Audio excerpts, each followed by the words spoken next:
The Vatican, the heart of Christendom, where the successor of St. Peter is supposed to embody purity, holiness, and moral authority. But in the late 15th century, this sacred throne was occupied by a man whose life was scandalous, indulgent, and shockingly worldly. This was Pope Innocent VIII, a pope whose private life was far from holy. He fathered more illegitimate children than many European kings of his era, openly flaunted nepotism, and entangled the church in political intrigue that would echo for decades.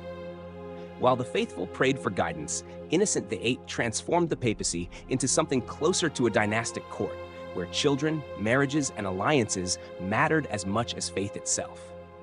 But Innocent's story is more than just about children or political ambition.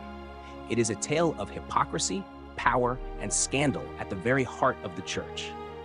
Stay with me until the end, because the story of Pope Innocent VIII will shock you, challenge what you think about the papacy, and reveal a chapter of history the Vatican would rather you forget. To understand Pope Innocent VIII, we need to step back into the Italy of the late 1400s. Rome was a city of marble splendor, cathedrals, and immense wealth, but also of political maneuvering, bribery, and corruption. The Catholic Church, meant to be a moral compass, had become deeply entangled with secular power.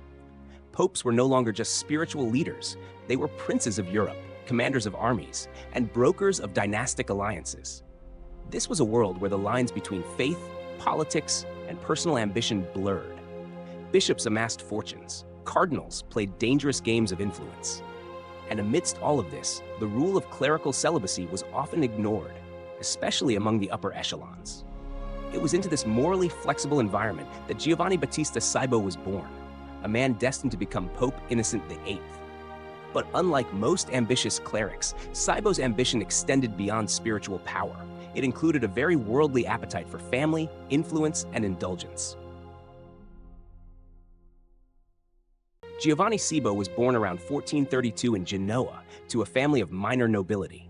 His early life was unremarkable, studying law and theology, but what truly advanced him in the church was connection and cunning rather than piety. Through alliances, bribery, and networking, Cibo quickly rose through the ecclesiastical ranks. By the time he became a cardinal under Pope Sixtus IV, he was already rumored to have fathered illegitimate children, and yet he did not hide them. Unlike others, he acknowledged them openly, an unusual and shocking act for a cleric of the time. In 1484, after years of strategic maneuvering and political support, Giovanni Cibo was elected pope.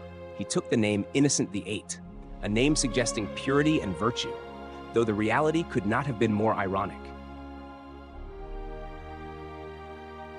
Here is where Innocent VIII earned his notorious reputation. Historical sources suggest he fathered at least 7 illegitimate children, though some whispers hint at even more.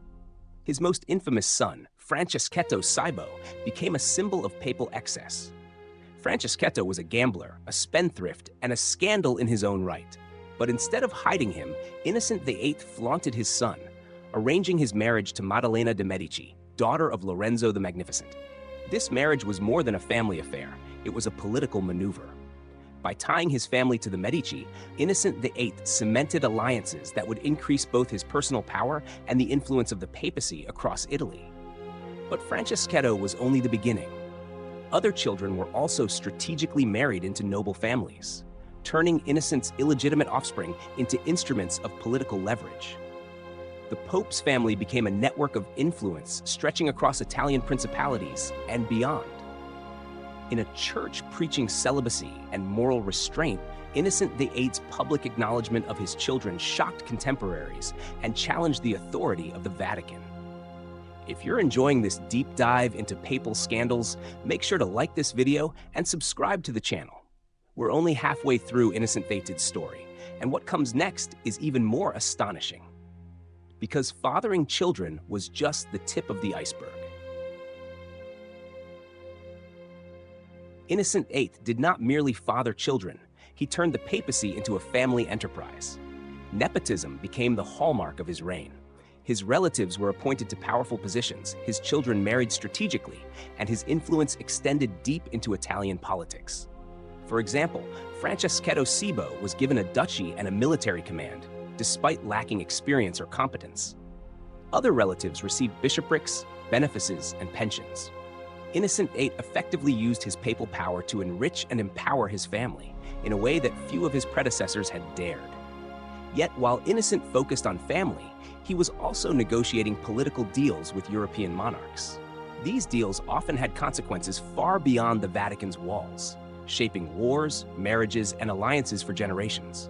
And here lies a bitter irony. While Innocent flaunted his personal sins, he endorsed campaigns of moral persecution that would terrorize thousands of innocents. Innocent VIII played a pivotal role in the beginning of the Spanish Inquisition. In 1484, Ferdinand of Aragon and Isabella of Castile requested papal approval to consolidate their kingdoms through marriage. Innocent granted it, blessing a union that would eventually unify Spain. But he also issued the papal bull Summis Desiderantes Effectibus, authorizing inquisitors Heinrich Kramer and Jacob Sprenger to pursue alleged witches. This decree laid the groundwork for the infamous Malleus Maleficarum, or Hammer of Witches, which fueled the persecution, torture, and execution of thousands across Europe. Here was the paradox of Innocent VIII, a man who violated the Church's moral code in his personal life, yet sanctioned brutal persecution in the name of religious purity. His papacy exemplified the extremes of hypocrisy and unchecked power. And yet, the scandals did not end with political maneuvering or witch hunts. Innocent's death would become a legend of its own. Pope Innocent VIII died on July 25, 1492, but even his final days were shrouded in controversy. Rumors circulated that in a desperate attempt to cure his ailments, physicians transfused blood from 3 young boys into the aging pope. Whether true or an exaggerated tale, it reinforced the perception of Innocent as a man obsessed with indulgence, power, and unorthodox solutions. His death left the Vatican with a paradoxical legacy. He had openly flouted the rules he was sworn to uphold, yet he had reshaped European politics and strengthened alliances through marriages and negotiations. Innocent VIII's children and relatives continued to wield influence long after his death. Franceschetto Cibo, for example, married into the Medici dynasty and became a prominent figure in Italian politics, a living testament to his father's nepotistic reign. Pope Innocent VIII's life forces us to confront a profound question. Was he simply a product of a corrupt era, or did he actively exacerbate the Church's decline? He embodied contradictions, a man who raised a family in defiance of celibacy, yet sanctioned the execution of heretics, a pope who flaunted excess while overseeing spiritual authority, a religious leader whose private indulgences rivaled those of kings. The scandals of Innocent VIII foreshadowed the Reformation, a period in which the Church would face scrutiny, rebellion, and calls for moral reform.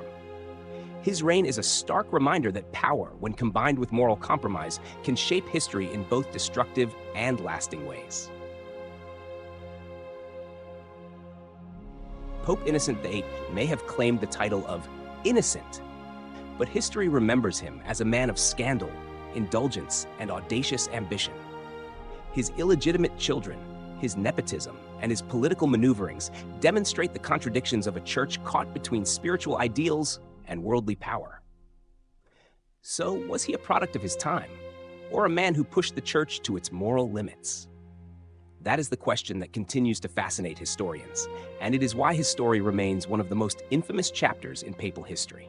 If you enjoyed uncovering the shocking secrets of Pope Innocent VIII, make sure to like this video, subscribe, and hit the notification bell. We have more stories of papal intrigue, scandal, and corruption that will challenge everything you thought you knew about the Vatican. Because when it comes to the papacy, sometimes truth is stranger and far more scandalous than legend.